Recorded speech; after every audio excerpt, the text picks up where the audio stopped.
The moment their yacht exploded, Eliza knew she would die with her biggest secret still locked inside her heart. The calm afternoon cruise had transformed into a nightmare in seconds, the deafening blast throwing both her and the handsome single father she'd just met overboard into the vast, unforgiving Pacific. As CEO of Horizon Technologies, Eliza Montgomery had faced countless crises, but nothing had prepared her for fighting for survival alongside a stranger. The cold water shocked her system as one burning question consumed her thoughts: why had someone sabotaged her yacht?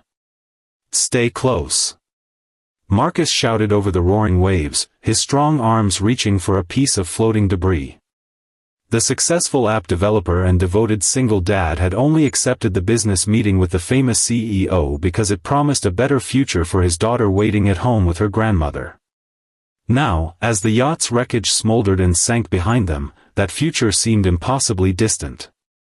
The setting sun painted the sky blood red as the two survivors clung to a small section of fiberglass, all that remained of the luxury vessel. Night was approaching, hypothermia was a real threat, and the nearest shipping lane was miles away. No one knew they were here.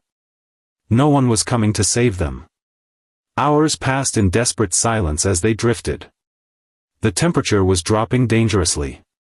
"We need to share body heat," she whispered, moving closer. "Will you help me get warm?" The question hung between them, practical yet somehow intimate. As their eyes met in the moonlight, something electric passed between them. This wasn't just about survival anymore. Marcus hesitated only briefly before nodding. As they huddled together, he found himself wondering about the enigmatic woman who had orchestrated this meeting only to end up fighting alongside him for survival. "Why were you so insistent on meeting in person?" he asked quietly. "You could have just emailed about acquiring my company." Eliza's breath caught. How could she tell him the truth? That she had recognized his software as the key to preventing a massive security breach that could compromise millions of people's data? That powerful people wanted to stop her? That she had specifically sought him out not just for his brilliant code but because she had been secretly following his career for years? "There's more at stake than you know," she finally whispered. "I needed to see if I could trust you." The first night passed in fitful moments of sleep and vigilant watching. By morning, they had drifted far from the accident site. Marcus's thoughts turned to his daughter at home. Would he ever see her again? Before he could spiral further, Eliza spoke with surprising conviction. "I promise we're going to get home. Both of us." The certainty in her voice made Marcus study her more carefully. What wasn't she telling him? As the sun climbed higher, bringing punishing heat instead of the night's cold, Eliza made a decision. Reaching into her sodden blouse, she pulled out a waterproof pouch containing a small device. "This is why they tried to kill me," she admitted, showing Marcus the prototype. "It's a quantum encryption key. If it falls into the wrong hands, they could access every government and financial system in the world." Marcus stared at her in disbelief. The woman he'd been pressed against all night wasn't just a CEO, she was at the center of a conspiracy that had nearly killed them both. Before he could respond, Eliza pointed excitedly at the horizon. "Look! A boat!" Sure enough, a small fishing vessel was visible in the distance. They waved frantically, shouting until their voices grew hoarse. The boat changed course, heading toward them. Relief flooded through Marcus, until Eliza grabbed his arm, her face pale. "We can't trust anyone," she whispered urgently. "The people who did this have resources everywhere." The fishing boat drew closer, and Marcus had to make an impossible choice: risk trusting strangers who might be enemies, or remain adrift with dwindling chances of survival. With his life in the balance and a daughter waiting for him at home, what was the right decision? "Trust me," Eliza pleaded, her eyes never leaving his. Something in her gaze made Marcus believe her. When the fishing boat pulled alongside them, they accepted help but kept their story simple. A private yacht trip gone wrong. The captain, an older man with weathered skin and kind eyes, offered them water and blankets. As they gratefully accepted the provisions, Marcus pulled Eliza aside. "If what you're saying is true, we're still in danger even after rescue." "Yes," she admitted. "But I have a safe house on the coast. If we can get there without being followed, I can protect you until this is over." The intimacy that had developed between them during their night adrift hadn't faded with daylight. If anything, the shared danger had forged something stronger. When her fingers brushed his, neither pulled away. The fishing boat docked at a small coastal town as evening approached. After thanking their rescuers, Eliza led them to a nondescript motel where they could clean up and rest. Alone for the first time in proper shelter, Marcus called his mother to check on his daughter, relieved to hear she was safe and unaware of his ordeal. After the call, he confronted Eliza. "Tell me everything. No more secrets." Eliza took a deep breath and revealed the full truth. Her company had discovered a catastrophic security flaw in global banking systems. Her team had developed a patch, but powerful people stood to lose billions if the vulnerability was fixed. "Your encryption algorithm was the missing piece," she explained. "That's why I sought you out. But they found out and tried to eliminate both of us. Why didn't you just tell me this from the beginning?" Marcus asked, hurt evident in his voice. "Because the fewer people who knew, the safer everyone would be," she replied, her voice breaking. "I never meant to put you in danger. I'm so sorry." When tears filled her eyes, Marcus found himself moving closer, drawn to her vulnerability and strength in equal measure. "What happens now?" he asked softly. "Now we complete the mission," she said with renewed determination. Together. The next morning brought a new challenge. As they prepared to leave for Eliza's safe house, Marcus spotted two suspicious men watching the motel from a parked car. "They've found us," he whispered to Eliza, tension evident in his voice. All he could think about was getting back to his daughter safely. "There's a back exit," Eliza said calmly, though fear flickered in her eyes. "If we can reach the bus station 3 blocks away, we might lose them." The stakes had never been higher. One wrong move could cost them everything. As they slipped out the rear door into a narrow alley, Marcus made a silent promise to his daughter. He would come home to her, no matter what. They navigated through back streets, Eliza leading with surprising confidence for someone in unfamiliar territory. Just as the bus station came into view, the two men appeared at the end of the street. "Run!" Marcus shouted. They sprinted toward the crowded station, hearts pounding. In the chaos that followed, pushing through crowds, jumping onto a departing bus just as the doors closed, they somehow managed to escape. As the bus pulled away, Eliza collapsed into the seat beside Marcus, breathing hard. When her hand found his, he held on tight. The journey to Eliza's safe house took them along coastal roads of breathtaking beauty. Marcus called his mother again, making up a story about his business meeting running long. Watching him speak lovingly to his daughter over the phone, Eliza felt something shift in her heart. This brilliant, devoted father had been dragged into her dangerous world, yet he remained steady and strong. By sunset, they reached a secluded cottage perched on a cliff overlooking the ocean. "We should be safe here," Eliza said as she disabled the security system. "No one knows about this place except my most trusted team members." The cottage was simple but comfortable, with large windows framing the spectacular view. For the first time since the explosion, Marcus felt they could breathe. That night, Marcus found Eliza standing on the deck, staring out at the moonlit waves. "Thank you," he said simply, joining her at the railing. "For saving us. For everything." She turned to him, her expression unguarded. "I've spent my whole life building my company, focusing on success. I never made time for anything else, family, love, a real life." Her voice softened. "Watching you talk to your daughter on the phone, I realize what I've been missing." The confession hung between them, honest and raw.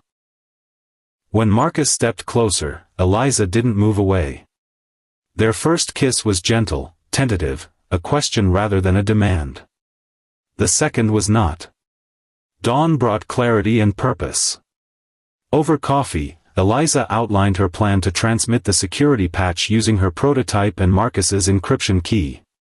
Once it's done, the vulnerability will be closed. They'll have no reason to come after us anymore. And then what? Marcus asked, the question encompassing far more than just their immediate future. Before Eliza could answer, her secure phone rang, the one only her most trusted deputy had the number for. The news was both good and devastating. The security patch had been implemented remotely by her team, but the people behind the sabotage had discovered the safe house location. They had less than an hour. We need to leave. Now, Eliza said, already moving to gather their few belongings. Outside, the peaceful morning was shattered by the sound of approaching vehicles. Too late, Marcus said grimly, peering through the blinds. They're already here. Eliza's face went pale, but her voice remained steady. There's a hidden passage. It leads to a cove below the cliff where I keep an emergency boat. She moved a bookcase to reveal a narrow stairway. I'll reset the security system to buy us time. As Eliza worked on the complex security panel, Marcus made a split-second decision that would change everything. I need to get back to my daughter, he said firmly. Whatever happens, I have to survive this. We will, Eliza promised, her determination unwavering. Together, they hurried down the hidden passage, sealing the entrance behind them. The narrow stone steps were slippery with sea spray, forcing them to move carefully despite their urgency. Above, they heard the crash of the front door being breached. They reached the small cove just as shouts echoed down the passage. A sleek motorboat was moored at a tiny dock, ready for escape. Marcus helped Eliza aboard while she untied the lines. The engine roared to life just as armed men appeared at the top of the cliff path. Get down! Marcus shouted, covering Eliza with his body as bullets struck the water around them. Eliza gunned the engine, and the boat shot forward into open water. Behind them, their pursuers scrambled to follow, but the head start gave them precious minutes of advantage. Where do we go now? Marcus asked, his thoughts torn between their immediate danger and his daughter waiting at home. Eliza's eyes met his, filled with a mixture of fear and determination. There's an island 20 miles offshore. My company has a research facility there with security that even they can't breach. If we can reach it, we'll be safe. The journey across open water was tense, every moment expecting to see pursuit vessels on the horizon. Do you think we'll make it? Marcus asked, his voice quiet but steady. Yes, Eliza promised, her hand finding his. I won't let anything happen to you. You have a daughter to get back to. The words were practical, but her eyes conveyed something deeper, a commitment that went beyond their current crisis. As the island came into view, rising green and lush from the blue expanse, Marcus felt hope surge within him. They had almost made it. The research facility was visible now, its modern architecture blending harmoniously with the natural landscape. Just a few more minutes and they would reach safety. Then disaster struck. The boat's engine sputtered and died, leaving them drifting helplessly half a mile from shore. Sabotage, Eliza said grimly, examining the fuel line. They must have tampered with it before we even arrived at the safe house. Can we swim? Marcus asked, eyeing the distance to shore. Eliza nodded slowly. It's our only option. As they debated their options, a patrol boat from the research facility spotted them and changed course to investigate. Relief flooded through them as the boat approached, until they saw the armed men aboard weren't wearing the facility's uniforms. They've taken the research center, Eliza whispered in horror. We've led them straight to it. Trapped between the approaching enemy and the unforgiving sea, they faced an impossible choice. We have to swim for it, Marcus decided. It's our only chance. The water was colder than expected, the current stronger. Eliza stayed close to Marcus, helping when his strength began to flag. The patrol boat spotted them and gave chase, but in the water they were harder targets. Exhausted and chilled to the bone, they finally reached a small, hidden cove on the far side of the island from the facility. Dragging themselves onto the narrow beach, they collapsed on the sand, gasping for breath. "It's okay," Marcus gasped, trying to catch his breath. "We made it." Eliza touched his arm gently. "Not quite yet. We need to reach the emergency bunker on the north side of the island. It has communications equipment we can use to call for real help." The trek through the island's dense vegetation was grueling. Night was falling, bringing with it dropping temperatures and new dangers. When they finally reached the bunker, a concrete structure partially buried in the hillside, Eliza entered a complex code that opened the heavy door. Inside was sparse but secure, emergency supplies, communications equipment, and most importantly, safety. As Eliza worked to establish contact with authorities, Marcus found himself thinking of his daughter, wondering if he would ever see her again. "You're thinking about her, aren't you?" Eliza said softly, pausing in her work. "She's my whole world," Marcus replied simply. "I've made contact," Eliza announced after several tense minutes. "Coast Guard and FBI are on their way. ETA 3 hours. She sat heavily on the bench beside him, the adrenaline finally wearing off. "It's almost over." In the quiet safety of the bunker, Marcus finally asked the question that had been on his mind since their first night adrift at sea. "What happens after this? When we go back to our normal lives?" Eliza's smile was tired but genuine. "I don't think normal exists for us anymore. Not after everything we've been through." She hesitated, then continued with rare vulnerability. "I don't want to lose you. These past days have shown me what really matters, and it isn't corner offices or board meetings." "So what are you saying?" Marcus asked, hope rising in his chest. "I'm saying I want a chance, at us. At being part of your life, if you'll have me." Her hand found his in the dim light of the bunker. "I know it's fast and probably crazy. Sometimes the most unexpected journeys lead to exactly where we're supposed to be," Marcus said, squeezing her hand. "And I think my daughter would adore you." He paused, gathering courage. "I think I started falling for you the moment you asked me to help you get warm." Their second kiss was a promise, of possibility, of a future neither had imagined before fate threw them together on a sinking yacht. When rescue finally came hours later, they faced the world not as strangers thrust together by circumstance, but as a unit, bound by something stronger than the danger they had faced. 1 year later, Eliza stood on the deck of a new yacht, smaller, but infinitely more precious than her previous one. Marcus joined her, slipping an arm around her waist. His daughter was safely at home with her grandmother, excited for their return from their short weekend cruise. The investigation had uncovered the full conspiracy, bringing those responsible to justice. Eliza still ran her company, but with new priorities and a home to return to each night. "Any regrets?" Marcus asked, kissing her temple. "Only that it took nearly dying for me to find what makes life worth living," she replied, leaning into his embrace. The wedding band on her finger caught the sunlight, matching the one on his hand. Sometimes life's most beautiful journeys begin with its most terrifying moments. If this story of survival, love, and finding family in the most unexpected circumstances touched your heart, remember that second chances can appear when we least expect them. The sea that nearly claimed their lives had ultimately delivered them to shores of happiness none of them had dared imagine. And as they sailed forward together into their shared future, the horizon ahead promised not just safety, but the kind of joy that only comes after weathering life's fiercest storms together. Our soldier found a little girl crying with a suitcase in the middle of the road. He decides to help, not knowing she is the daughter of a billionaire. What happens next is unbelievable. The sky was painted in shades of orange and purple as Marcus Elwood adjusted the mirrors of his old car. 5 hours of non-stop driving, and there was still a long way to go until he reached home. His eyes burned with exhaustion.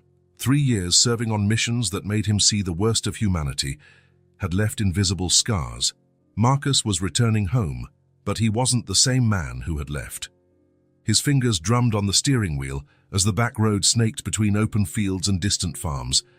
The radio crackled, catching only bits of songs between stations.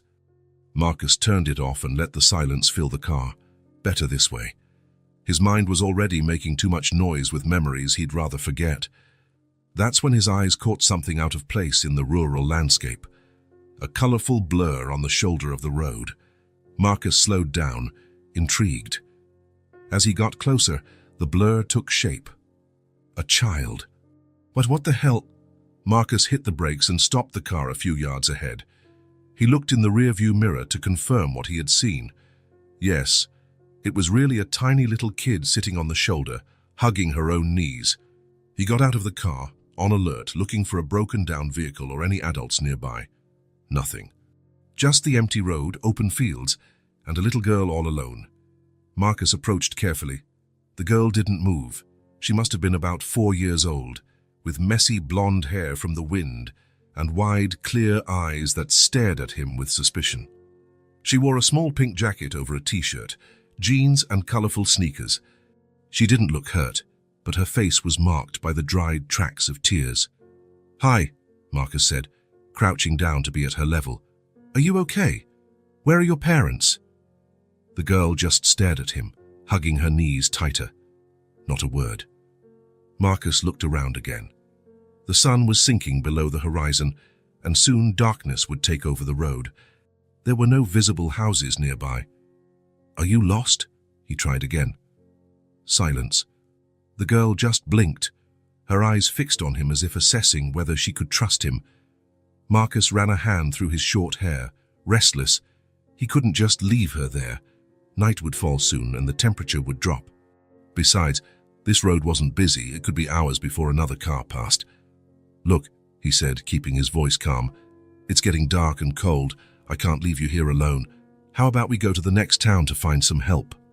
When he held out his hand, the girl shrank back even more. Marcus pulled back a little. "All right, I won't force you to do anything. But I really can't just drive off and leave you here." Marcus thought quickly. The nearest police station was almost an hour away, and with night falling, taking the girl with him seemed like the safest option. "My name is Marcus," he introduced himself, sitting on the asphalt while keeping a distance so as not to scare her. "I'm a soldier. I just got back home after being away for a long time. I live alone in a quiet place. I can take you there, get you something to eat, and tomorrow morning we'll look for your parents. What do you think?" The girl remained silent, but something in her eyes changed. The fear seemed to have given way to a hint of curiosity. "I promise everything will be okay," Marcus assured her. "I just want to help." Slowly, he stood up and held out his hand again. This time, after a few seconds of hesitation, the girl lifted her small, trembling hand and placed it in his palm. The small and fragile touch hit Marcus like a punch, a protective instinct he didn't know he had awakened inside him. Who would leave such a small child alone on a deserted road? What had happened? Carefully, Marcus helped the girl to her feet. She didn't speak, but she allowed him to guide her to the car. When he opened the back door, he hesitated. "I don't have a car seat," he explained, feeling awkward. But I'll drive really slow, I promise."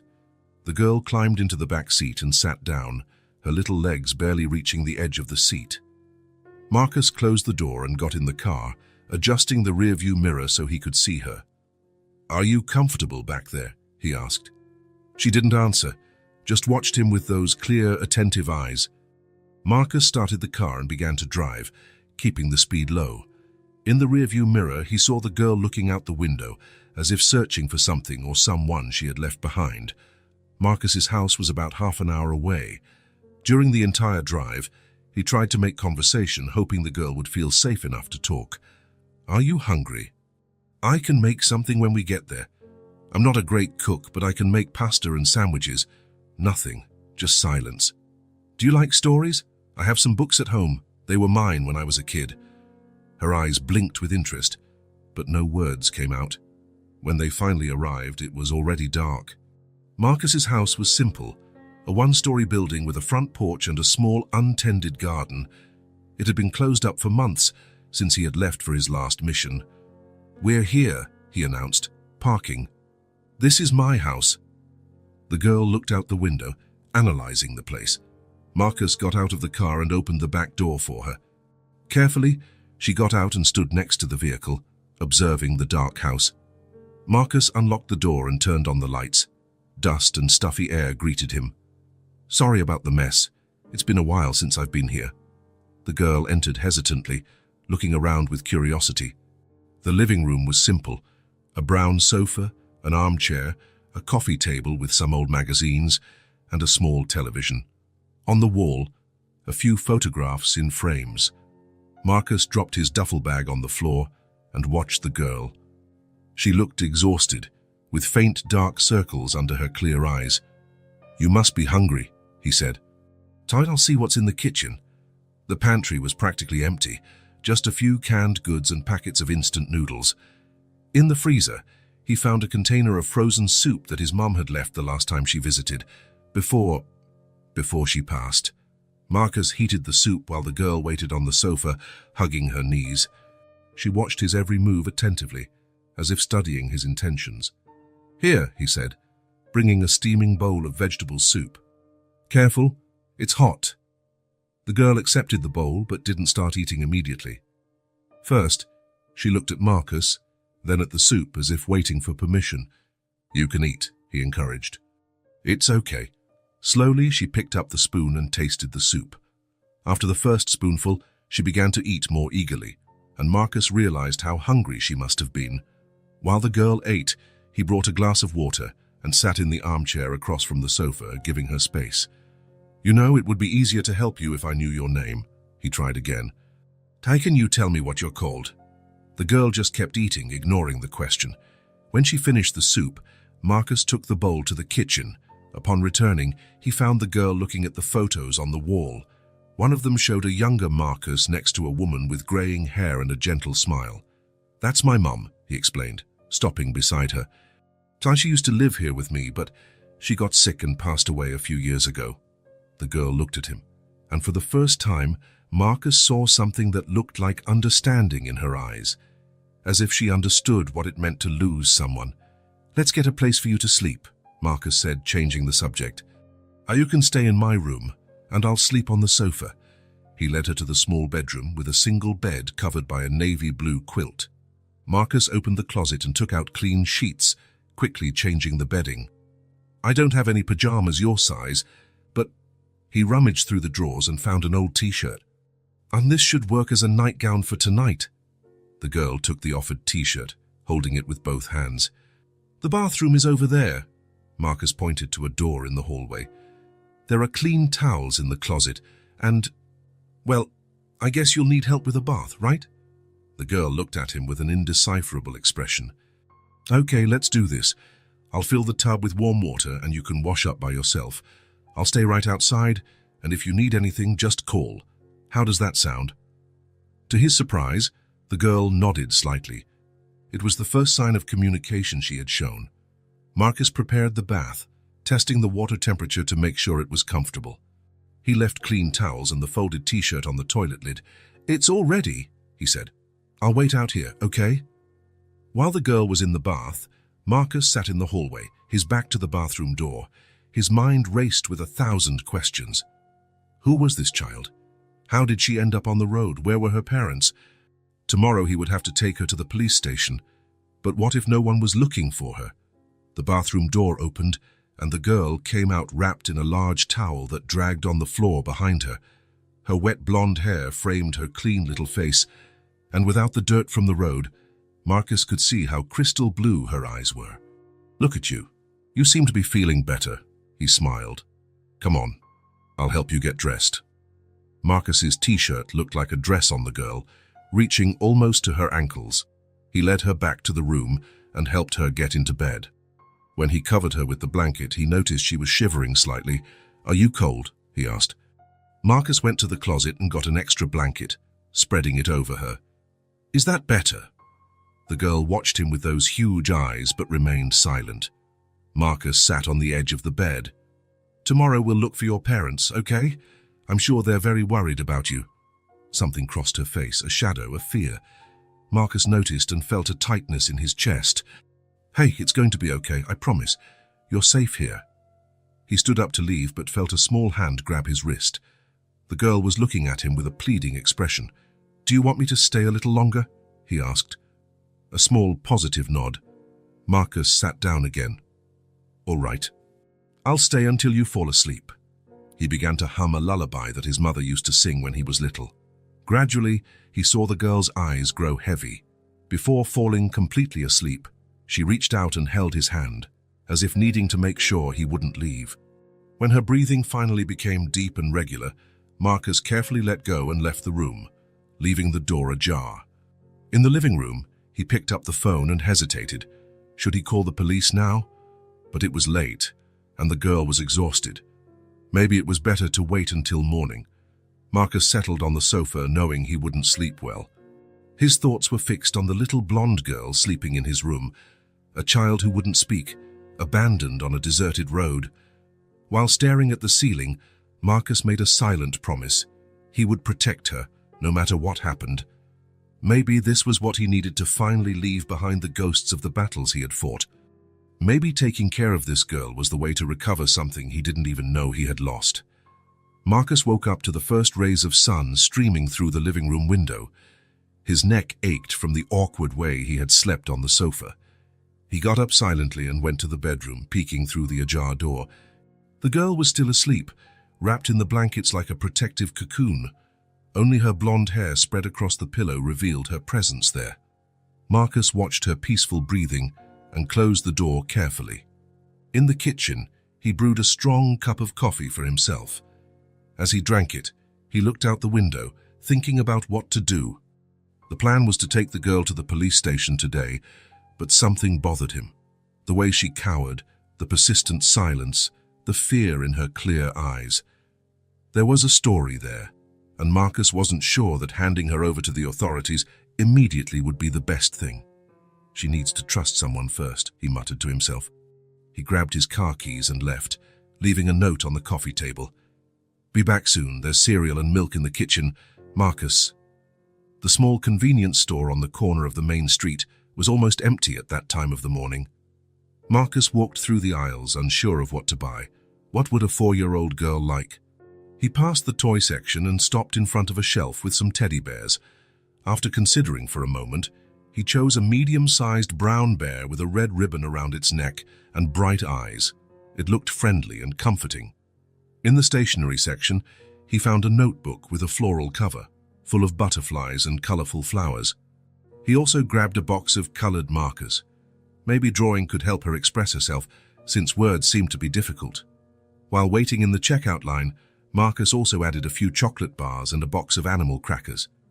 The cashier smiled as she scanned the items. A gift for your daughter, she asked kindly. Marcus hesitated. No. It's for a child I'm helping. He paid quickly and left, feeling strangely nervous. What if she didn't like the gifts? What if she continued to not speak? When he got home, he found the girl sitting on the sofa, exactly where the table was visible. The note was in her small hands. Though Marcus doubted she could read, the bowl of cereal in front of her was half eaten.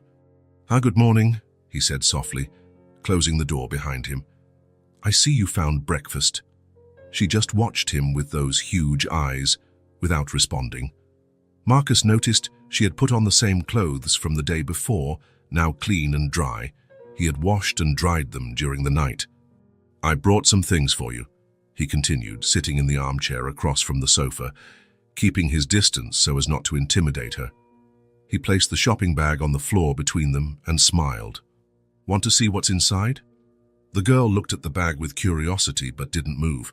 All right, then I'll show you, Marcus said, opening the bag. First, he took out the brown teddy bear, holding it carefully. This guy here looked like he needed a friend. I thought you two might get along. The girl's eyes widened slightly, fixed on the toy. Marcus also took out the floral notebook and the markers. And I thought maybe you'd like to draw or color. I'm sure you draw better than I do. Finally, he showed her the chocolate and the cookies. And this is for later if you want. He placed everything on the floor between them and waited. The girl looked at the gifts and then at Marcus, as if trying to understand his intentions. "It's all for you if you want it," he said in a calm voice, kneeling on the floor to be more at her level. No strings attached. Slowly, like a cautious little animal, she slid off the sofa and approached. First, she touched the notebook with her fingertips, running them over the colorful flowers on the cover. Then her attention turned to the bear. She picked it up carefully, as if it were something precious and fragile. Holding it with both hands, she examined its plush face, the bright eyes, the red ribbon. Then, in a gesture that made Marcus's heart ache, she brought the bear to her face and pressed her cheek against the soft fabric, closing her eyes for a moment. It was the first sign that she was starting to trust him. Marcus smiled, feeling a wave of relief. "Looks like you two are going to get along." She hugged the bear to her chest and, for the first time, her lips curved into a small smile. It was subtle, just a slight lifting of the corners of her mouth. But for Marcus, it was like watching the sun rise. "Summer, how about we give him a name?" he suggested. The girl looked at the bear, thoughtful but didn't answer. "All right, we don't have to decide now," Marcus said, not pushing. "He can wait." She sat on the floor and pulled the notebook closer. Marcus opened the box of markers for her and watched as the girl carefully chose a green marker. With concentration, she began to draw in the new notebook. Marcus left her to it and went to the kitchen to prepare lunch. From time to time, he would peek discreetly into the living room, seeing her completely absorbed in her drawings, the teddy bear firmly propped up beside her. That simple scene, a child drawing on the living room floor, stirred a strange feeling in Marcus, as if his house, which had always seemed empty since his mother's death, had finally come to life again. As he prepared pasta with tomato sauce, Marcus tried to plan his next steps. Should he take the girl to the police station today? Or would it be better to wait a little longer, until she felt safe enough to talk about what happened? Lunch passed in a friendly silence. The girl ate with appetite, the teddy bear sitting in the chair next to her like a guest of honor.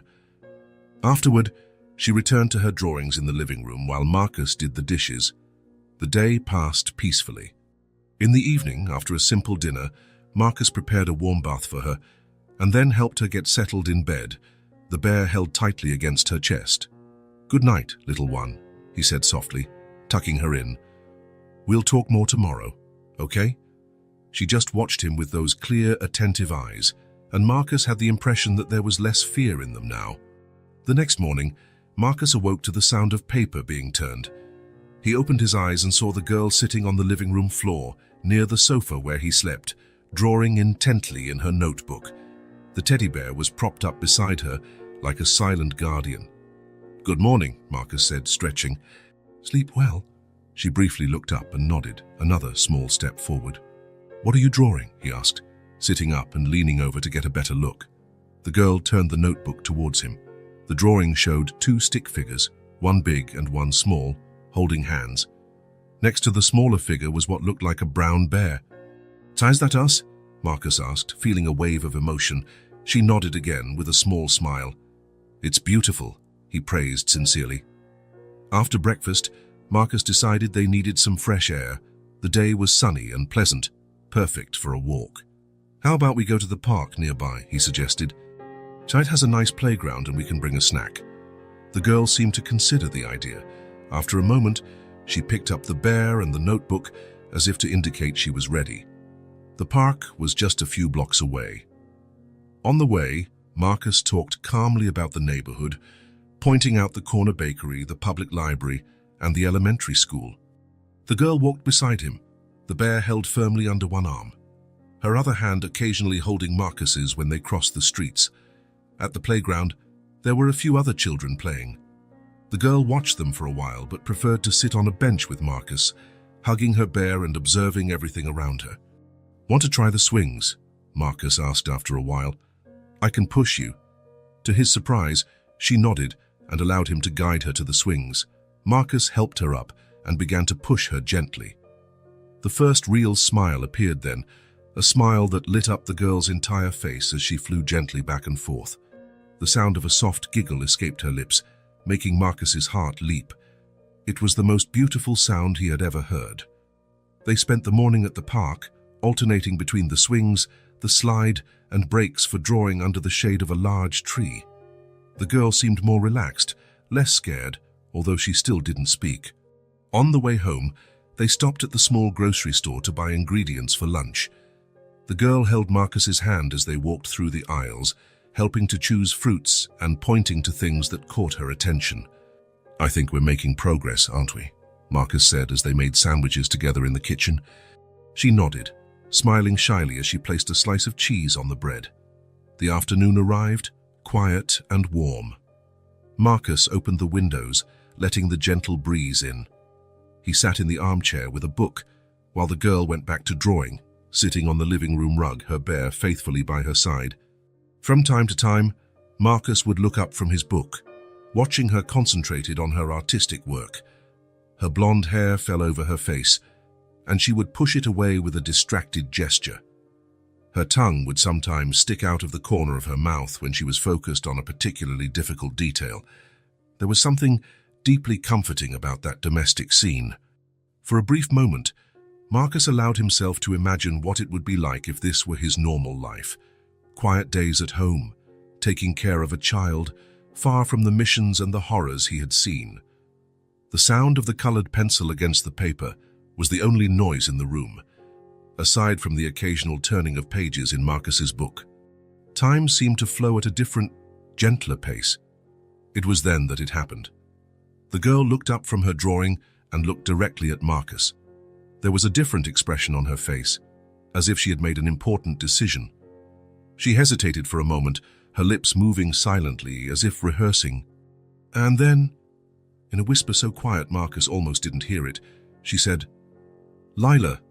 Marcus slowly lowered his book, afraid to break the moment. "Is your name Lila?"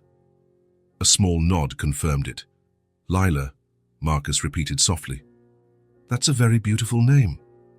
A shy smile crossed her face, and Marcus felt as if he had just witnessed a small miracle. "It's very nice to meet you, Lila," he said formally, extending his hand as if they were meeting for the first time. "I'm Marcus." To his surprise, she took his hand and shook it briefly with her little fingers. Then she hugged the teddy bear against her chest and, in a tiny voice, it continued, "Thank you for getting me off the road. I was very scared." The words were simple, but they hit Marcus like a punch. The reality of the situation, a 4-year-old child, alone on a deserted road, came back with full force. What had happened to her? How did she end up there? But he kept his expression gentle, not wanting to scare her now that she was finally starting to talk. "You don't have to thank me, Lila," he replied gently. "I'm glad I found you. No one should be alone on a road, especially not a brave little girl like you." Lila looked down, her fingers playing with the bear's red ribbon. "Can I ask you something, Lila?" Marcus continued gently. "How did you end up on that road?" She hugged the bear tighter, and Marcus saw the fear returning to her eyes.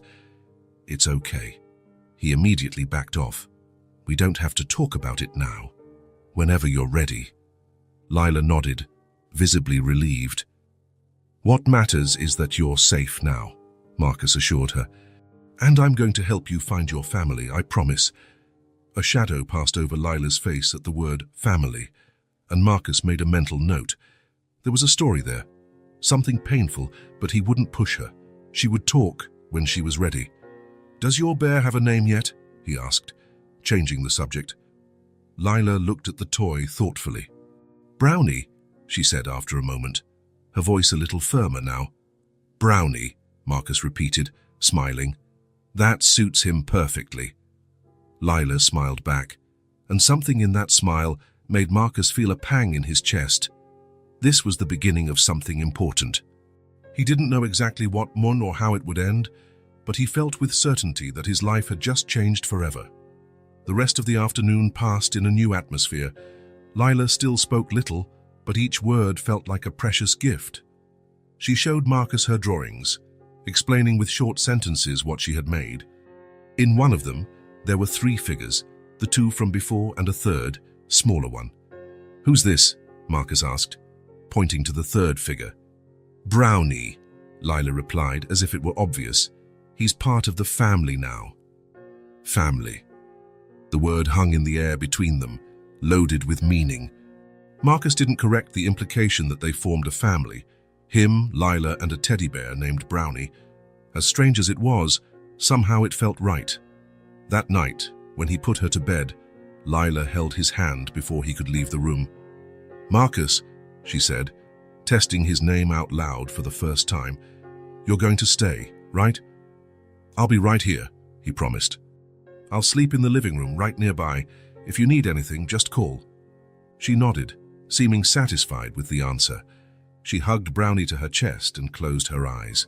Marcus watched her for a moment before leaving, an abandoned child and a lonely soldier, both desperately needing someone. Fate had a strange sense of humor. As he settled on the sofa, Marcus knew that tomorrow he would have to make difficult decisions. He should take Lila to the authorities, tell them about the strange circumstances in which he found her. It was the right procedure. But something in his heart resisted the idea. The fear in her eyes when he mentioned family, the way she was finally starting to trust him. He needed to find out more about what happened before handing her over to strangers. Marcus fell asleep thinking of her words, so simple and so profound. "Thank you for getting me off the road." It wasn't just the physical road he had taken her from, he realized. It was from some dark and frightening path that no child should ever have to walk alone.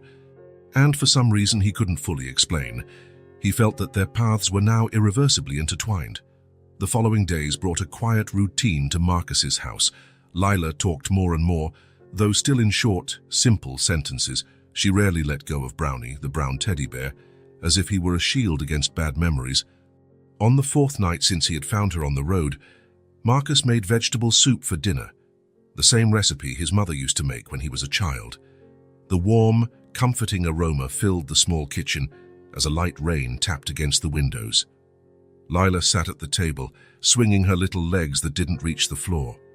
Brownie occupied the chair beside her, as had become custom. Marcus placed a steaming bowl in front of her and another for himself, sitting across from her.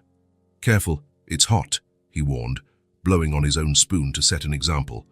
Lila mimicked the gesture, blowing carefully before tasting the soup. A small smile appeared on her face. "Yummy," she said, taking another spoonful. "It was my mum's favorite," Marcus commented, breaking off a piece of bread. "She used to say that hot soup cures any sadness." Lila looked at him with curiosity. "Do you miss her?"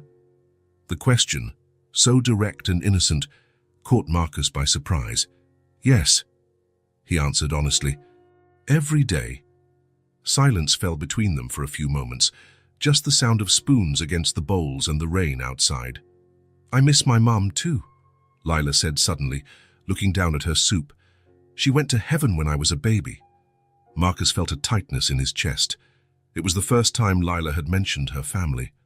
"I'm sorry, Lila," he said softly. She shrugged, a strangely adult gesture for such a small child. "I don't remember her. I've only seen pictures." Marcus hesitated, unsure if he should ask more. He didn't want to push, but he needed to understand what had happened. "And your dad?" he finally asked, keeping his voice casual. Lila stopped eating, her spoon suspended in the air. Her blue eyes filled with water. "He doesn't want me anymore," she whispered. Marcus felt as if something icy ran down his spine. "Who told you that, Lila?" "Claire," she replied, putting down her spoon. "My new mommy." "Your stepmom," Marcus corrected gently. Lila nodded, pressing her lips together. "She doesn't like me. She says I make noise and a mess." Marcus took a deep breath, trying to stay calm. "What happened the day I found you, Lila? Can you tell me?" She wrapped her arms around herself, as if she suddenly felt cold. Marcus realized she was fighting back tears. "It's okay," he assured her. "You're safe here." Lila looked at Brownie, as if drawing courage from the teddy bear. After a long moment, she began to speak, her small voice almost lost in the sound of the rain. "Daddy went away for work. Claire said she was going to take me for ice cream." Marcus nodded, encouraging her to continue. "We drove for a long, long time." Lila continued, frowning at the memory. I asked, "Where's the ice cream?" And she said, "Oh, shut up." A tear rolled down her face, and Marcus had to control himself to not show the anger that was beginning to build inside him. Then she stopped the car on the road.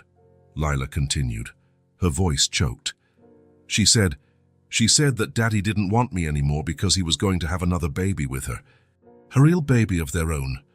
Marcus closed his eyes for a second, trying to process the cruelty of those words. She told me to get out of the car, Lila sobbed, the tears now flowing freely. I didn't want to, but she yelled a lot and I got scared. Then she drove away and left me there. Her voice broke on the last word, and sobs took over her small body. Marcus stood up immediately and knelt beside her, opening his arms. Lila threw herself against his chest, crying uncontrollably. "Shh, it's all okay now," he murmured, hugging her carefully. "You're safe. No one is going to hurt you here." Marcus felt a mix of emotions, a burning rage against the woman who had abandoned a child on a deserted road, a deep sadness for Lila's pain, and a fierce determination to protect her. "I was so scared," Lila sobbed against his shirt. "It was dark and cold and there were strange noises." "I know, little one," Marcus said, rocking her gently, "but you were very brave. Very, very brave." They stayed like that for a long time, until Lila's sobs subsided to occasional sniffles. Marcus took a napkin and gently wiped the tears from her little face. "Lila, look at me," he said firmly. When her blue eyes met his, he continued, "What Claire said isn't true. No real father would abandon his daughter. I'm sure your dad is looking for you right now. Desperate." "Really?" she asked with a trembling voice. "Really?" Marcus guaranteed. "And tomorrow we're going to the police station to help your dad find you." Lila bit her lip, looking scared. "So what if he's not looking for me?" "Then I'll take care of you," Marcus replied without hesitation.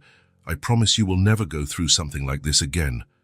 Lila looked at him with her big blue eyes, as if assessing the sincerity of that promise. After a moment, she nodded, seeming to accept his words. "Can I keep Brownie?" she asked in a low voice. "Of course you can," Marcus smiled, brushing a blonde strand from her face. "Brownie is your friend, and friends stick together." Lila pulled away a little and looked at the soup, now cold in the bowls. "I'm not hungry anymore."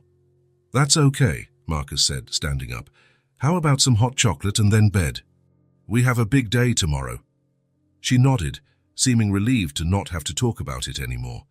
Marcus made hot chocolate, adding small marshmallows that floated like tiny white islands. Lila drank in silence, occasionally offering a sip to the teddy bear. As he helped her get ready for bed, Marcus couldn't stop thinking about what he had heard. How could someone be so cruel to a child? Abandoning a 4-year-old girl on a deserted road wasn't just cruel, it was criminal. Lila settled into bed, Brownie held tightly against her chest. Her eyes were swollen from crying, but there was a new tranquility in them, as if sharing her secret had lifted a great weight. "Marcus," she called out as he was about to leave the room. "Yes, thank you for not leaving me." The simple words hit Marcus hard, and he had to swallow the lump that formed in his throat. "I'll never leave you, Lila," he promised. "Good night, little one." "Good night," she replied, her eyes already closed. In the living room, Marcus sat on the sofa and ran his hands over his face. Tomorrow they would go to the police station. He would tell them everything, how he found Lila, what she revealed about the abandonment. He hoped they could locate her father quickly. But a part of him, a part he didn't want to admit, feared what would happen next. What if the father was involved? What if Lila ended up in a children's shelter? Marcus shook his head, pushing those thoughts away. The important thing now was to do what was right for Lila. She deserved to be with her family, her real family, who loved her, even if it meant saying goodbye. The next morning, the sky was covered with grey clouds. Marcus prepared breakfast in silence, while Lila, sitting at the table with Brownie by her side, played distractedly with the cereal in her bowl. "Not hungry?" Marcus asked, sitting across from her. Lila shrugged, without looking up. "Are we really going to the police station today?" The question was loaded with anxiety. Marcus could see how her little fingers gripped the spoon tightly. "Yes, little one. We need to find your dad," he he replied gently. "I'm sure he's very worried about you." Lila bit her lower lip. "And what if he's not?" Marcus reached his hand across the table and touched hers lightly. "Then we'll figure it out together, okay? One step at a time." She nodded, not looking entirely convinced, but went back to eating her cereal. After breakfast, Marcus helped Lila get ready. He had washed her clothes again, the same jeans, t-shirt and pink jacket she was wearing when he found her. They looked small and worn now after days of continuous use. "I think we need to buy you some new clothes," he commented while fixing her hair. "What do you think?" A small smile appeared on Lila's face. "Can I choose?" "Of course you can." Marcus smiled back, relieved to see her a little more cheerful. On the way to the police station, Lila was silent in the back seat, hugging Brownie and looking out the window. From time to time, Marcus would watch her in the rearview mirror, trying to decipher her thoughts. What was going through the mind of a 4-year-old who had been abandoned by her stepmother and was now about to face the authorities? The police station was in the center of town, a 2-story brick building with an American flag fluttering at the entrance. Marcus parked and turned off the engine, taking a deep breath before turning to Lila. "We're going to go in and talk to the police officers, okay? They're good people who will help us." Lila squeezed Brownie against her chest. "Are you going to stay with me the whole time?" "The whole time," Marcus guaranteed. "I promise." She held out her pinky finger. "Pinky promise?" Marcus smiled and linked his finger with hers. "Pinky promise?" Inside the station, the air smelled of old coffee and paper. A middle-aged officer with graying hair at his temples greeted them at the reception desk. "How can I help you?" he asked, looking from Marcus to Lila with curiosity. "I need to report a case of child abandonment," Marcus replied in a low voice, not wanting to scare Lila. "I found this little girl alone on a road 4 days ago." The officer, whose name tag identified him as Officer Reynolds, immediately became more attentive. He looked at Lila, who partially hid behind Marcus's leg. "Why don't you come with me to a more private room?" Reynolds suggested, pointing down a side hallway. The room was small, with a wooden table, 3 chairs, and faded beige walls. Reynolds offered them water and asked if Lila would like a hot chocolate. When she shyly nodded, he smiled and asked a passing officer to get the drink. "Now," said Reynolds, sitting across from them and opening a notepad, "can you tell me exactly what happened?" Marcus recounted everything: how he found Lila sitting alone on the shoulder of Highway 16, how he took her home because it was getting dark, and how she finally revealed that her stepmother had deliberately abandoned her. Reynolds listened with a grave expression, occasionally taking notes. When Marcus finished, the officer turned to Lila, who was sipping her hot chocolate in silence. "Hi, Lila," he said in a gentle voice. "Can you tell me your full name?" Lila looked at Marcus, who gave an encouraging nod. "Lila Whitford," she answered in a small voice. "And how old are you, Lila?" 4. "I'm turning 5 on Halloween." "Halloween, huh? That's cool." Reynolds smiled. "And do you know your dad's name?" "Derek," she replied. "Derek Whitford." "And where do you live?" Lila frowned, thinking.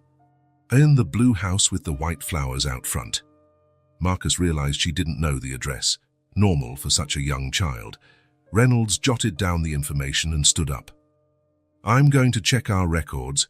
I'll be back in a few minutes." As the officer left, Lila leaned towards Marcus. "Is he going to find my daddy?" "I hope so, little one," Marcus replied, trying to sound confident. Minutes turned into almost an hour. Lila had finished her chocolate and was now drawing on a pad of paper a kind officer had given her. Marcus watched the clock on the wall, feeling his anxiety grow with each passing minute.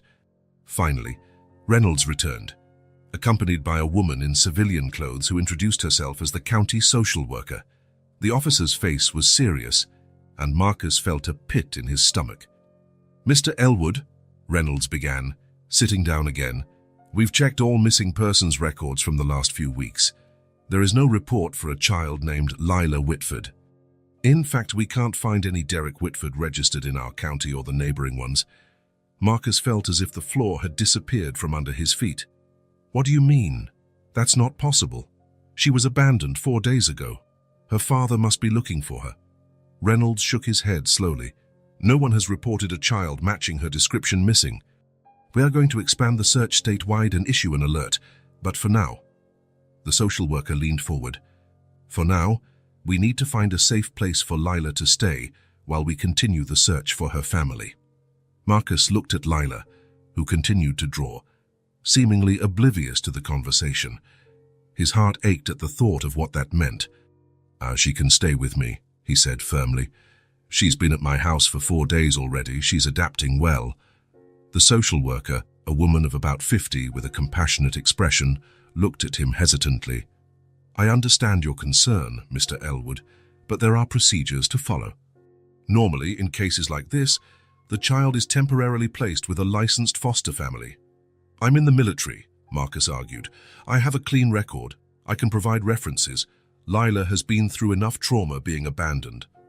Taking her from an environment where she's finally started to feel safe will only make things worse." Reynolds and the social worker exchanged glances.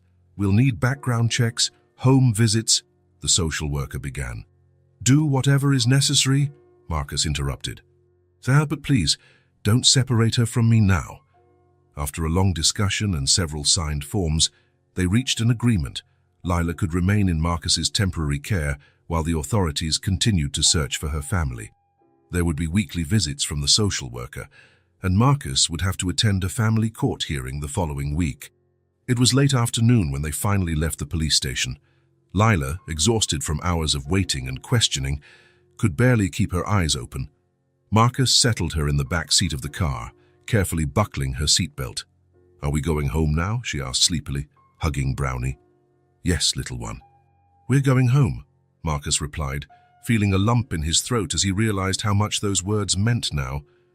As he drove through the streets that were beginning to light up with the falling night, Marcus couldn't stop thinking about the situation. How was it possible that no one had reported Lila's disappearance? Wouldn't a father who truly cared move heaven and earth to find his daughter? In the rearview mirror, he saw that Lila had already fallen asleep, her head lolling slightly to the side, her arms still wrapped tightly around the teddy bear. Her little face was peaceful in sleep, with no sign of the worries that plagued her when she was awake.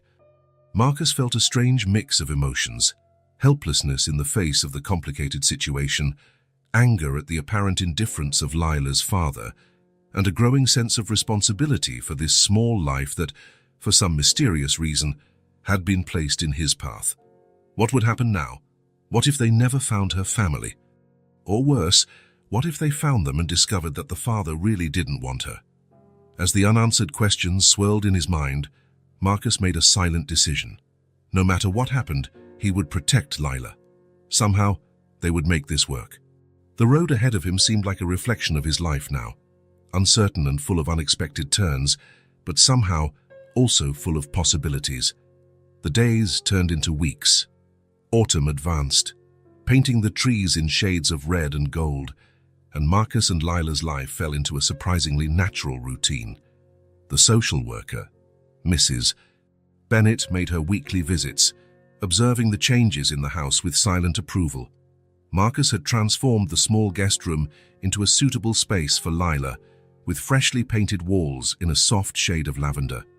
A new bed with a star-patterned comforter, a small bookshelf with children's books, and a colorful dresser now occupied the previously empty space. The search for Lila's father continued, but with no results.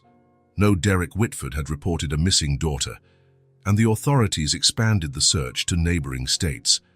Marcus tried not to think about it too much, focusing on giving Lila the stability she needed while the search went on. The first few nights were difficult. Lila would wake up crying from nightmares, calling for her father. Marcus would rush to her room, sit on the edge of the bed, and comfort her until she fell back asleep. But gradually, the nightmares became less frequent. During the day, Lila blossomed. Her personality began to emerge, curious, intelligent, and surprisingly resilient for a child who had been through so much. She talked more and more, asking questions about everything from why the sky is blue to how the TV remote worked. Marcus discovered that he enjoyed answering her questions, even when he wasn't sure of the answer. "Let's find out together," became a common phrase between them, followed by searches in books or on the computer. On a particularly sunny afternoon, after weeks of rain, Marcus took Lila to the park. She ran through the grass, chasing butterflies and laughing, a sound he never tired of hearing. Brownie, the bear, watched from the bench where Marcus had placed him to sunbathe, as Lila had insisted. When they returned home, Lila asked to draw. Marcus set up the small table in the living room with paper and her colored markers, now supplemented with crayons and colored pencils he had bought. While she concentrated on her new drawing, Marcus prepared dinner in the kitchen, keeping an eye on her through the open door. "What are you drawing today?" he asked, while chopping carrots for the stew.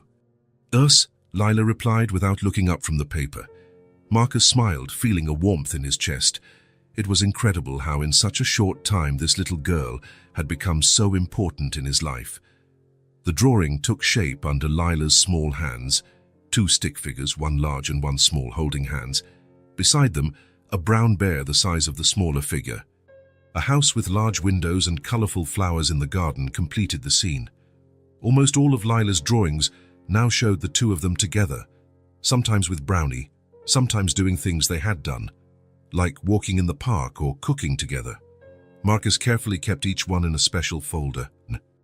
As the stew simmered on low heat, Marcus sat at the table with Lila, watching her work. Her blonde hair fell over her concentrated face, and she distractedly pushed it away with her hand, leaving a small blue smudge on her cheek.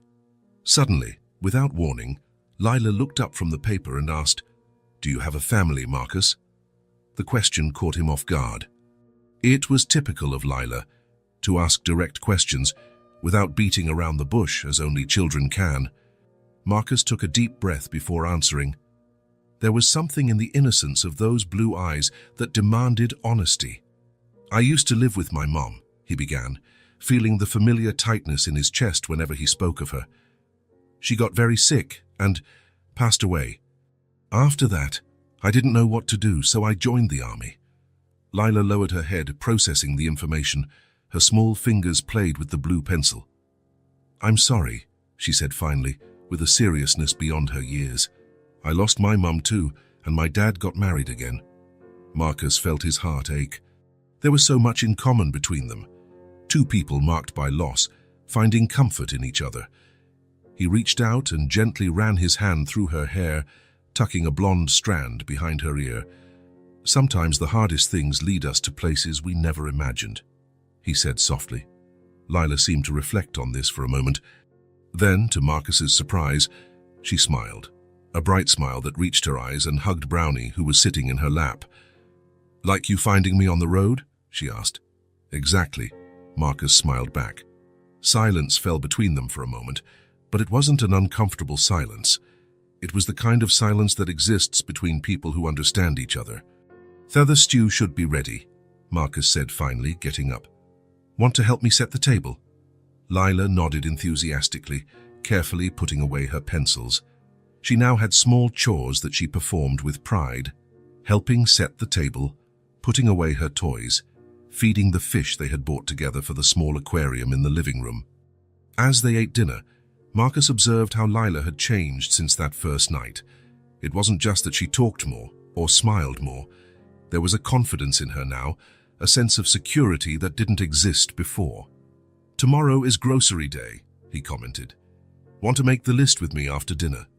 "Can I ask for chocolate chip cookies?" Lila asked hopefully. I think so." Marcus pretended to consider it seriously. "But only if you help me pick out vegetables too." "Deal," she replied promptly, holding out her small hand. Marcus shook it solemnly, holding back a laugh. Negotiating with Lila was becoming an art. She was a quick learner in the game of give and take. After dinner, they sat together on the sofa with a paper and pen to make the shopping list. Lila dictated items while Marcus wrote, occasionally suggesting things she forgot. Milk, apples, chocolate chip cookies, carrots, drawing paper, orange juice. The list grew. A mix of Marcus's practical needs and Lila's small desires. Like everything in their lives now, intertwined, shared. When they finished, Lila yawned, rubbing her eyes. "I think someone's ready for bed," Marcus observed. "Not yet," she protested, but another yawn betrayed her. Come on, little one. Time for a bath and then bed. The nightly routine unfolded with the comfortable familiarity of established habits. Bath, pajamas, now her own, with star prints that Lila had chosen, brushing teeth, and a bedtime story. Lila chose a book about a family of rabbits, her favorite of the week, and climbed into bed, arranging Brownie beside her. Marcus sat on the edge of the bed and began to read, doing different voices for each character, which made her giggle. When the story was over, Lila looked at him with eyes already heavy with sleep. Marcus, yes? Do you think my dad is looking for me? The question caught Marcus off guard, a painful reminder of the temporary situation they were living in. He hesitated, wanting to be honest with, but also not wanting to hurt her. I'm sure he is, Lila, he finally replied. Maybe he doesn't know where to look, or maybe something happened that's stopping him, but we're still looking for him, and we're going to find him. She nodded, seeming to accept the answer for now.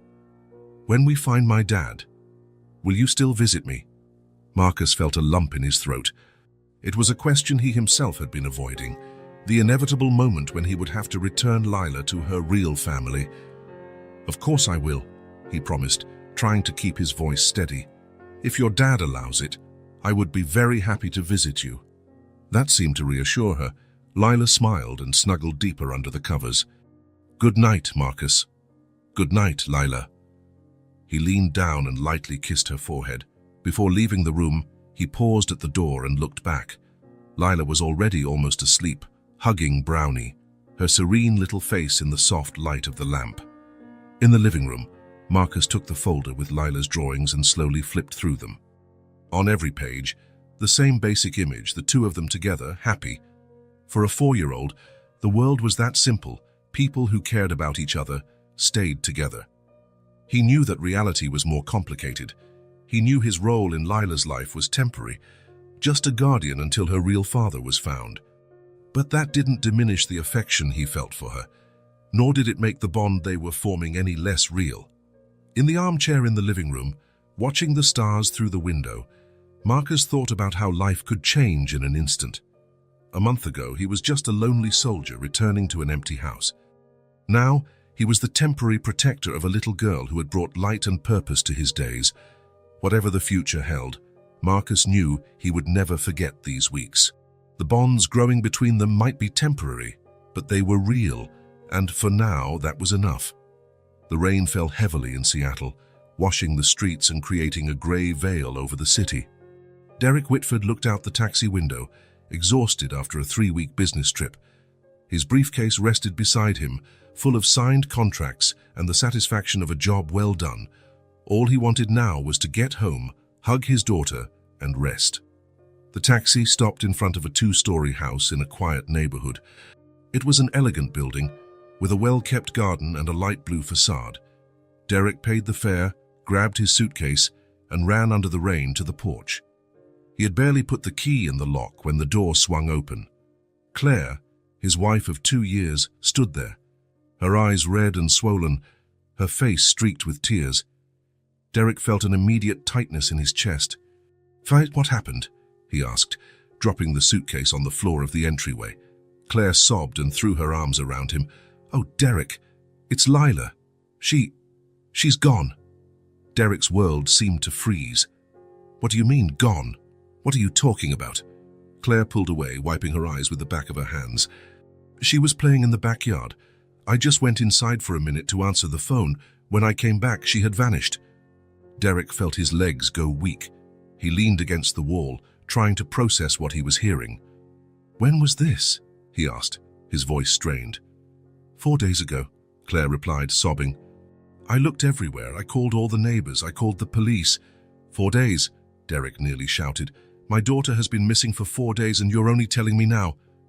I tried to call you, Claire protested. Your cell was out of service. I left messages at the hotel, but they said you were in meetings out of town. It was true. The last part of his trip had been in remote areas, visiting industrial facilities where the signal was poor. Derek had checked his messages, but there was nothing from Claire. Just a few work emails he answered quickly. What did the police say? He asked. running his hands through his damp hair, trying to calm himself. They're looking, but they have no leads. No one saw anything, no security cameras caught. It's like she just disappeared. Derek ran to the phone and dialed the police station's number. He identified himself and asked to speak with the detective in charge of the case. The conversation was brief and frustrating. No news, no concrete leads, just promises that they were doing everything they could. Hanging up the phone, Derek turned to Claire. "I'm going out to look. You stay here in case she comes back or someone calls with information." "But it's raining, and it's already night." "She's my daughter," Derek yelled, the tension finally breaking his composure. "I'm not going to sit around while she's out there, lost and scared." Derek walked out the door without waiting for a response. He spent hours driving through the neighborhood streets, then expanding to nearby areas, stopping and asking anyone he met, showing them the photo of Lila he kept in his wallet. A blonde girl with bright blue eyes, smiling with a missing front tooth. No one had seen anything. The rain continued, relentless, and the night wore on. Around 3 in the morning, Derek returned home, drenched and defeated. Claire was asleep on the sofa, a phone in her lap. Derek went upstairs and into Lila's room. It was a cheerful space, with lavender walls and star stickers on the ceiling. The bed was made, the pink blanket stretched over the mattress, the stuffed animals lined up against the headboard, except for one. Derek frowned, noticing the absence of the brown bear that Lila carried everywhere. He sat on the bed that was too small for his adult body and picked up the frame from the nightstand, a photo of him and Lila on her last birthday. 4 years old. His little girl was only 4 years old and was lost somewhere. "Where are you, princess?" he whispered to the empty room. Derek couldn't sleep. Sitting in the kitchen with a cup of cold coffee in front of him, he tried to understand how it all had happened. Claire's story didn't make complete sense. Lila would never leave the yard by herself. She was cautious, even shy with strangers. And even if she had left, how had no one seen her? A 4-year-old girl alone would surely draw attention. As the sun began to rise, Derek had made a decision. He picked up the phone and called his friend Thomas Tutz, who worked at a local TV station. "I need your help," he said as soon as Thomas answered, sleepily. "My daughter is missing." 2 hours later, Derek was at the KTCS Channel 9 studio, recording an appeal that would air on the morning news. The makeup couldn't completely hide his deep, dark circles and devastated expression. "My name is Derek Whitford," he began, looking directly at the camera, holding Lila's photo. "This is my daughter, Lila. She is 4 years old and has been missing for 5 days. She disappeared from our home in Queen Anne's, Seattle, while playing in the yard. She is blonde, has blue eyes, and was last seen wearing a pink jacket, jeans, and colorful sneakers." Derek took a deep breath, fighting back tears. "If you have seen Lila, or have any information, please contact the police or the number on the screen.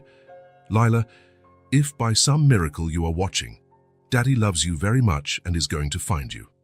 I promise." The appeal aired on the morning news, along with Lila's photo and a contact number. Thomas promised they would repeat the story on the noon and evening newscasts and share it with other stations. Meanwhile, over 100 miles away, Marcus and Lila were having breakfast in front of the small TV in the kitchen. It was Saturday, and Marcus had made pancakes in funny shapes, getting laughs out of Lila when he presented one that was supposed to look like an elephant, but more closely resembled a shapeless cloud. "It's a baby elephant," Marcus insisted, feigning indignation as Lila laughed harder. "It looks more like Brownie after he fell in the puddle," Lila commented, referring to the previous day when they had gone for a walk, and the bear had ended up in a mud puddle. Marcus smiled, watching how Lila had blossomed in recent weeks. She still asked about her father occasionally, but the questions came with less frequency and urgency. Marcus worried about this. He didn't want her to forget her real family, but he also couldn't deny that he was growing more and more attached to the girl. The social worker had said on her last visit that they were considering formalizing Marcus's status as a temporary guardian, given that no family member had yet been found. Marcus had conflicting feelings about this. On one hand, it meant Lila could stay with him longer. On the other, it meant her father really wasn't looking for her. What kind of father wouldn't move mountains to find his daughter? The morning news started on the TV, and Marcus turned up the volume a bit as he ate his pancakes. Local news first. The weather. An accident on the main highway. The opening of a new park. "Can I have extra syrup?" Lila asked, her face already smeared with maple syrup. "Just a little more," Marcus conceded, grabbing the bottle. "Or you'll be stickier than wallpaper." Lila laughed at the comparison, holding out her plate. It was at that moment that the anchor's voice shifted to a more serious tone. "And now a special appeal. A 4-year-old girl has been missing for 5 days in Seattle. Her parents are desperate for information." Marcus barely registered the words, busy pouring the syrup. But then the sound from the TV captured his full attention. "My name is Derek Whitford. This is my daughter, Lila." The syrup bottle slipped from Marcus's fingers, spilling onto the table. On the screen, a man of about 35, with deep dark circles and a devastated expression, held a photo of a blonde girl with blue eyes, the same girl who was now sitting at his table. "Lila, if by some miracle you are watching, Daddy loves you very much and is going to find you, I promise." A heavy silence fell over the kitchen. Marcus looked at Lila, who had frozen, her fork in the air, her wide eyes fixed on the TV. The syrup dripped down the table, pooling on the floor, but no one moved to clean it up.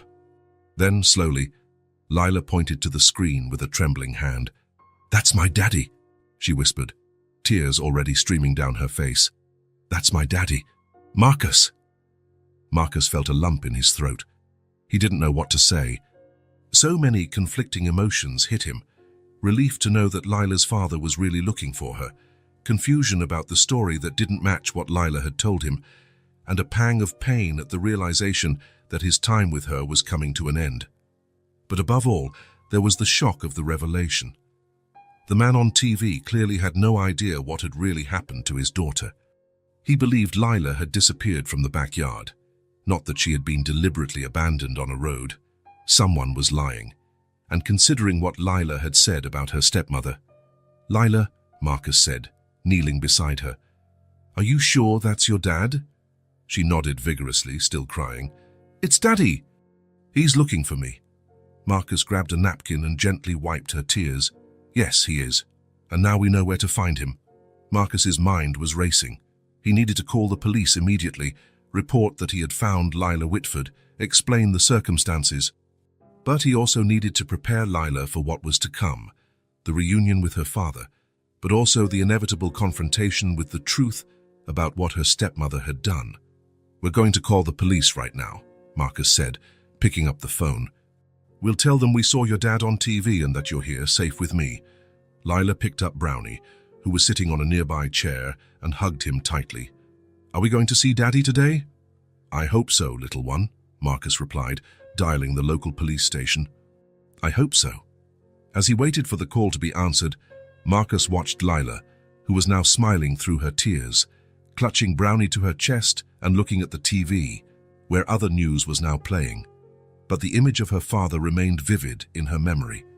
Marcus felt a mix of emotions: happiness for Lila, who would finally be reunited with her father, anger at the stepmother, who had lied and caused so much suffering, and finally, a pang of selfish sadness, knowing that he would soon have to say goodbye to the little girl who had brought so much light into his lonely life.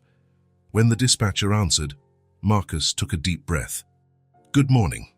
My name is Marcus Elwood. I'm calling because I just saw a news appeal about a missing girl, Lila Whitford. She's here with me. Safe." There was a moment of shocked silence on the other end of the line, and then a flurry of questions. Marcus briefly explained how he found Lila, promising to give all the details when they arrived at the station. Hanging up, Marcus turned to Lila, who was watching him with anxious eyes. "They're going to call your dad right now," he said, smiling despite the lump in his throat. "And we're going to the police station to meet him." Lila jumped from her chair and ran to hug Marcus, her small arms barely reaching around his waist. "Thank you, Marcus. Thank you for helping me find my daddy." Marcus knelt and hugged her back, allowing himself for a brief moment to hold the child who had become so important to him. "You're welcome, little one," he murmured against her hair, You're welcome. Finally, there was a lead. The mystery of Lila's disappearance was about to be solved, but Marcus knew the full story would be even more complicated and possibly more painful than any of them could imagine. The drive to Seattle was quiet. Marcus drove, focused on the road, while Lila, in the back seat, hugged Brownie and looked out the window. Occasionally, their eyes would meet in the rearview mirror, hers anxious, his trying to convey reassurance. "It's okay to be nervous," Marcus said softly, breaking the silence. "It's been a while since you've seen your dad." Lila nodded, hugging the bear tighter. "What if he's mad at me for getting out of the car?" The question squeezed Marcus's heart. Even after everything, she still blamed herself for what had happened. "Your dad isn't mad at you, Lila. He's worried and he misses you. Did you see how sad he looked on TV? That's because he misses you so much." That seemed to reassure her a little. She went back to looking out the window, watching the landscape change as they approached the big city. The police had arranged everything. First, they went to the Seattle police station, where Marcus explained in detail how he found Lila and what she had told him about her abandonment. The officers listened with serious expressions, taking notes and occasionally looking at Lila, who was drawing quietly at a nearby table. "Mr. Whitford is on his way," an officer informed them, entering the room. "He's been told that we found his daughter and he could barely speak. He was so emotional."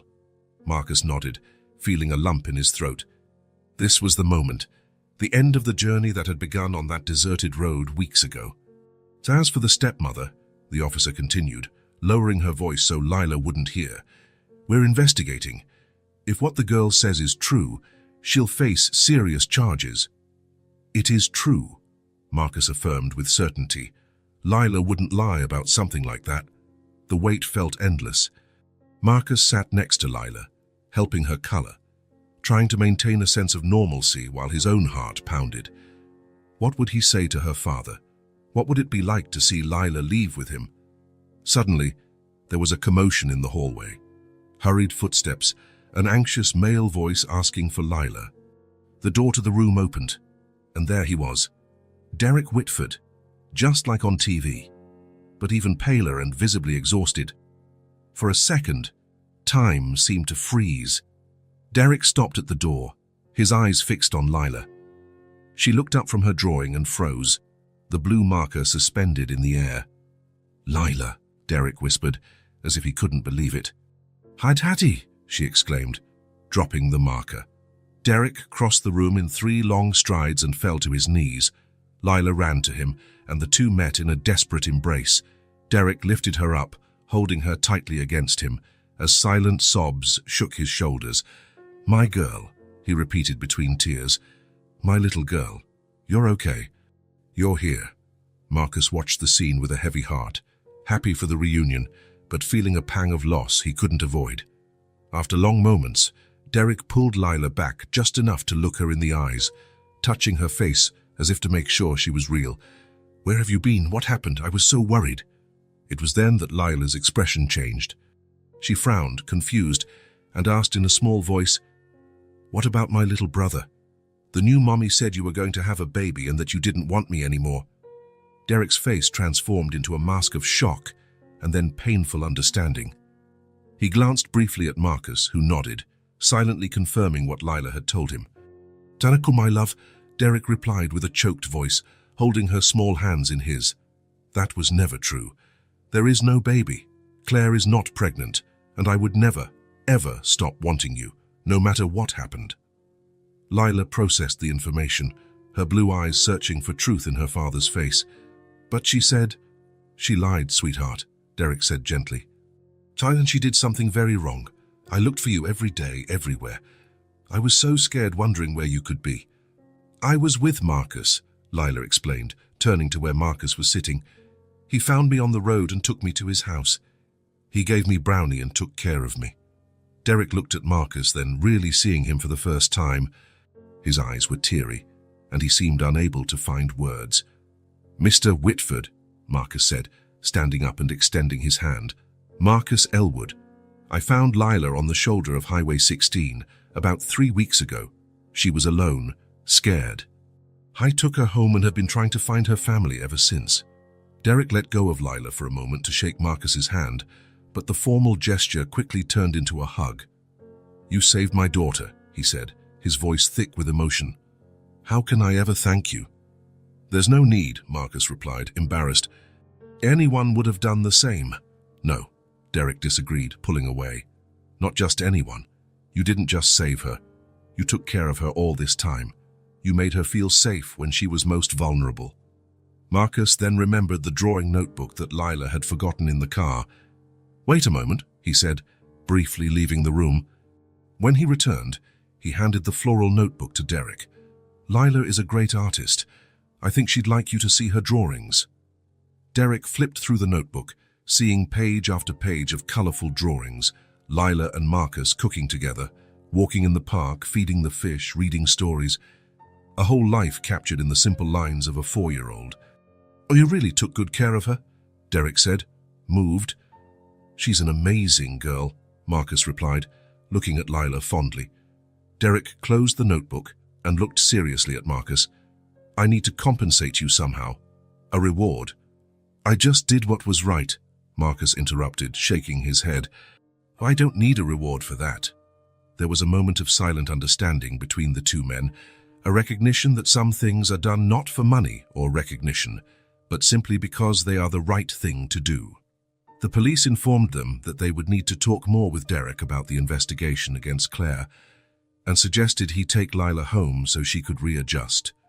Derek nodded, picking up the small backpack Marcus had brought with Lila's few clothes and belongings. The moment of farewell had arrived. Marcus knelt to be at Lila's level, trying to control the emotion that threatened to overflow. Well, little one, it's time. You're going home with your dad now. Lila looked at him with big blue eyes full of conflicting emotions, happiness at finding her father, but sadness at leaving Marcus. You can keep Brownie, Marcus added, pointing to the bear she was still clutching. He'll like your new house. It's not new, Lila corrected. It's my old house, Marcus smiled. That's right. Sorry. There was a moment of silence, and then Lila ran the last few steps to him and threw her arms around his neck. Thank you for everything, Marcus, she whispered in his ear. Marcus hugged her back, closing his eyes for a moment, engraving that moment in his memory. When they separated, Lila looked at him seriously. "For you promise you'll visit me?" The question caught Marcus by surprise. He looked at Derek, uncertain. Derek nodded. "It would be a pleasure to have you in our home, Mr. Elwood. Any time." Marcus felt immense relief. It wouldn't be a final goodbye. "I promise," he replied, smiling at Lila. She smiled back, seeming satisfied with the answer. Then she took her father's hand, ready to go home. As they left the police station, Marcus watched the father and daughter walk away together. Lila turned one last time and waved. Brownie held firmly in her other arm. Marcus waved back, feeling a bittersweet mix of happiness and loss. As he drove back home, to a house that would now seem strangely empty, Marcus reflected on the past few weeks. What had started as a chance encounter on a deserted road had turned into one of the most profound experiences of his life. Lila had changed something in him, awakened a side he didn't know existed. And although it was hard to see her go, there was comfort in knowing she was where she was supposed to be, with her father who loved her, and that the doors were not closed to the future. Marcus smiled as he thought of the promise he had made. It was a promise he intended to keep.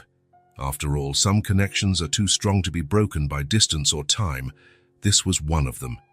The afternoon sun streamed through the living room windows, creating golden patterns on the rug. Derek watched Lila sleeping on the sofa. Brownie held tightly against her chest. He couldn't take his eyes off her, as if he feared she might disappear again if he looked away. The phone vibrated in his pocket. It was Claire, for the third time since he had left the police station. Derek had ignored the previous calls, but now, with Lila safely asleep, it was time to face the truth. He answered and went out to the yard, where he could talk without disturbing his daughter's sleep. "Derek, where are you? What's going on?" Claire's voice sounded anxious, almost hysterical. "I found Lila," he replied dryly. There was a silence on the other end of the line, and then, "Oh my God, how is she?" The false concern in her voice made Derek's stomach turn. "I'm on my way home now," he said, keeping his voice controlled. "We need to talk." When he returned to the living room, he found Lila sitting up, rubbing her sleepy eyes. "Hi, Princess," he said softly, sitting beside her. "Did you sleep well?" Lila nodded, adjusting Brownie in her lap. "Where are we going?" "Home," Derek replied. "Our home. Is Claire going to be there?" The question came loaded with fear, her blue eyes suddenly alert. "Yes, but don't worry. I'll be with you the whole time. And after today, she won't be living with us anymore." Lila hugged the bear tighter. "Promise?" "I promise, my love." The drive home was silent. Derek watched Lila in the rearview mirror, noticing how she grew more tense as they got closer. When he parked, he saw the living room curtains move. Claire was waiting. The door opened before they could reach it. Claire stood there, impeccably dressed, her face a mask of maternal concern. "My God, you're all right? We were so worried." Lila hid behind Derek's leg, refusing to look at her stepmother. Derek felt her small hand grip his tightly. "Come inside, Claire," he said coldly. "We need to talk." In the hall, Derek knelt before Lila. "Princess, can you go up to your room?" "I need to talk to Claire alone. I promise I'll be up to see you soon." Lila looked from Derek to Claire, hesitant. "Can I take Brownie?" "Of course you can," Derek smiled gently. "I'm sure he wants to see your room too." When Lila disappeared upstairs, Derek turned to Claire. His face had lost all its gentleness. "Living room?" "Now." Claire followed him, her worried expression giving way to something more cautious. She sat on the sofa, crossing her legs elegantly. "Where did they find her?" she asked, as if they were talking about a lost object. "A man found her abandoned on the side of a road, over 100 miles from here." Claire blinked, but her expression barely changed. "A road? That's absurd. She disappeared from the garden, you know that." "Stop it," Derek said, his voice low but firm. "Lila told me everything. How you took her for a drive, how you told her I didn't want her anymore because we were having a baby together, how you made her get out of the car and left her alone on the road." A heavy silence fell between them. For a long moment, Claire said nothing, just studied Derek with cold eyes. Then, to his surprise, she smiled, a smile without warmth, without humanity. "Why did you do it?" Derek finally asked. Claire lifted her chin, cold. "I don't like children. I never have. I made up that I was pregnant and that you didn't want her anymore. I wanted her to suffer." The coldness of the reply hit Derek like a physical blow. "Then why did you marry me? You knew I had a daughter. You have money, Derek, a nice house, a good position, and I thought I could convince you to send her to a boarding school or leave her with your parents." She shrugged. "But you were so attached to her. You abandoned a 4-year-old child alone on a road." Derek's voice trembled. "She could have died." "But she didn't, did she?" Claire replied, impassive. "Someone found her, just like I knew they would." Derek took a deep breath, rage pulsing through his veins. "Get your things," he said finally, his voice heavy. "Fine, you're not staying here anymore." Claire stood up, tense. "You can't just kick me out like this." "I can, and I will. I'm already filing for divorce." For a moment, they stared at each other in silence. Years of marriage reduced to a chasm of betrayal. Then, Claire grabbed her purse and walked to the door. "I'll get the rest of my things tomorrow," she said coldly. When the door closed, Derek stood there, trembling slightly. Then he remembered Lila waiting upstairs. He went up the stairs and found Lila sitting on her bed, arranging her stuffed animals around Brownie. When she saw him, she stopped, her eyes questioning. "Is she gone?"